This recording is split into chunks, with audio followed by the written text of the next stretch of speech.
Ako nagiging political channel na tayo. Ito gusto mo, di ba? Hindi po kami political channel. Lasing lang kami. ASMR po talaga. Kakain po kami ng buhay na butike. Keanu para sa ito, Keanu. Since nalalandi ako sa ganito, Keanu. Kakain kami ng buhay na butike. Live.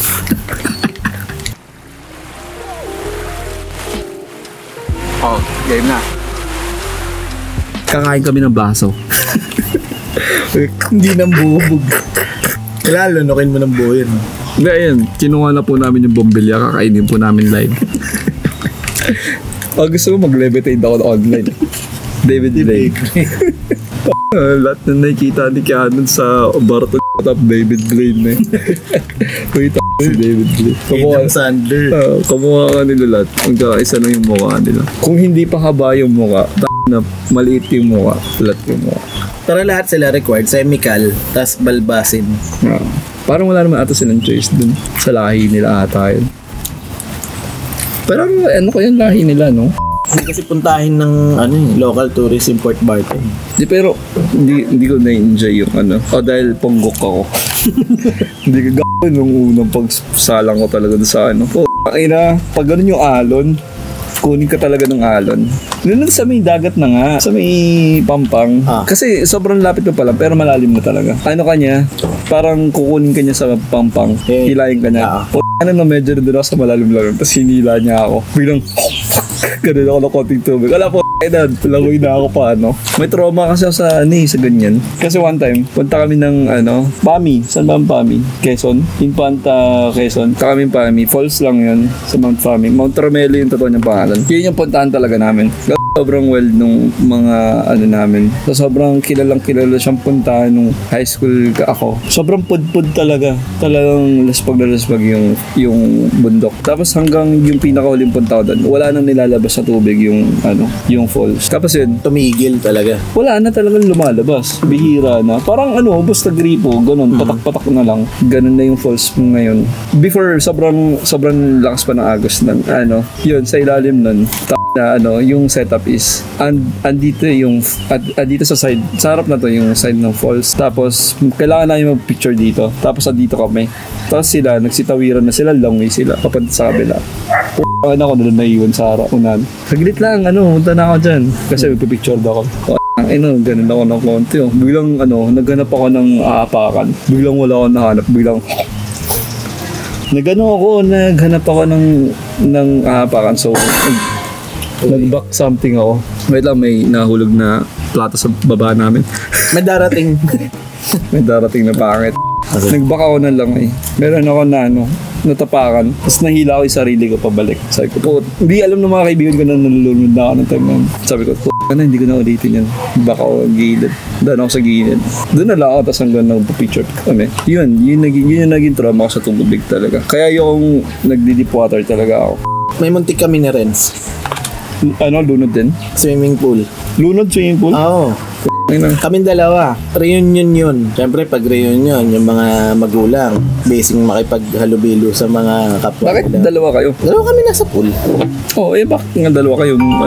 Gradual, di ba yung yung lalim ng pool? Yung mga usual na pool, gradual. Tapos kami langoy. Ano ba ako noon? Parang siguro grade 4, grade 5. Tapos si Renz minus 5 years. Saan to? Minus 4 years.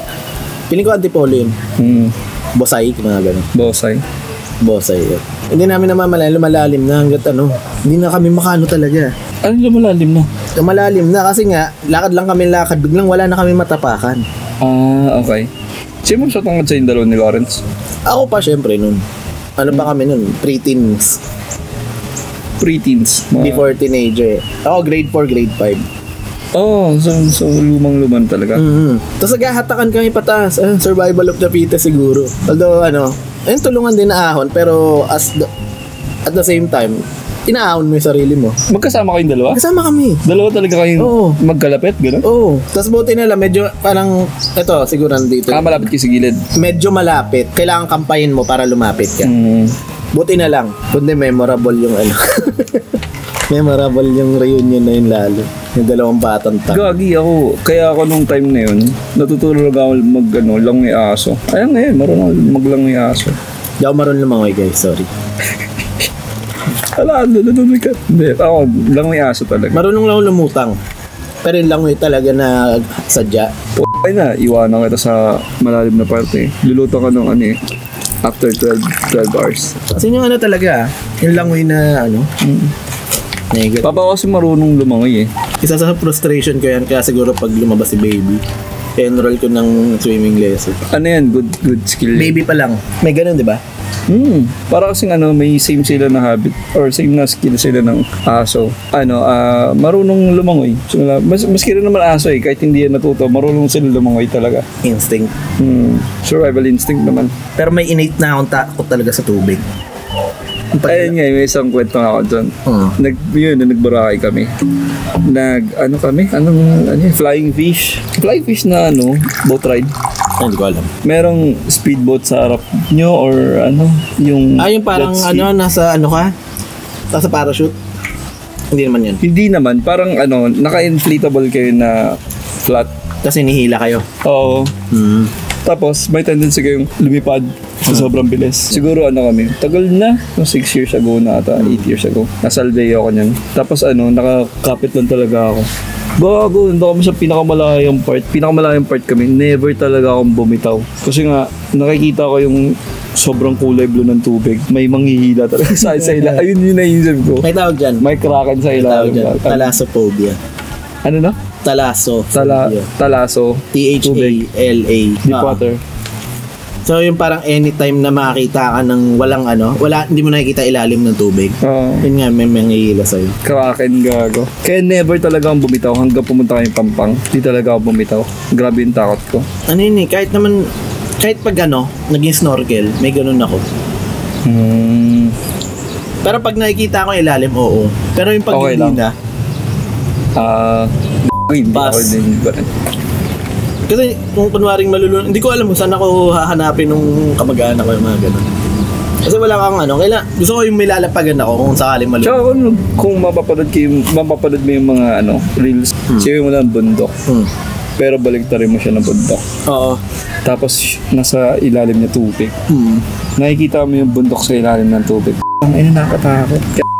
Parang baka meron. Wala, mag-snorkel tayo sa El Nido eh. Di okay lang naman yun. Natry ko naman yung last time. Pero kaya hindi ko siya na-enjoy kasi nga naka-life vest ako. Bakit enjoyin mo siya nang walang life vest ako? Hindi ka kasi lulubog na may life vest ka. Ayoko lumubog. Di yun nga. Kaya sabi ko, hindi ako magla-live vest. So, hintayin nyo na lang ako mag-live after 24 hours. Kailangan mag-live ka. Mag-live, pero naka-kahon na po ako. Joke lang. Bad joke. Knock on wood. Wood ba to? Plastic to eh. Knock on plastic wood. Joke lang.